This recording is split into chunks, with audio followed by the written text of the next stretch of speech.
আসসালামু আলাইকুম রহমতুল্লাহ বরকাতুহু। তো বন্ধুগণ, আশা করি আল্লাহ পাকের রহমতে সকলেই সহি সালামতে আছেন।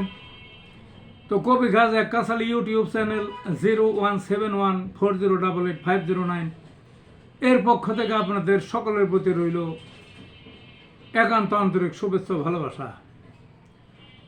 তো বন্ধুগণ, এখন আপনাদের সামনে স্বরচিত একটা কবিতা পাঠ করবার চেষ্টা করব। কবিতাটার নাম হলো ডক্টর ইউনূসের হিম্মত। হিম্মত অত সহজ নহে যার কপালে জোটে, শৌর্যবীর্য পৌরুষত্ব প্রকাশ পেল কাজে।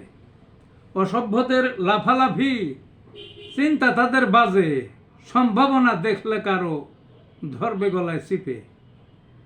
দেশের এক ক্রান্তিকালে ঢেউ উঠেছে নদে, নৌকা আছে মাঝি নাই, ডুববে অতল জলে।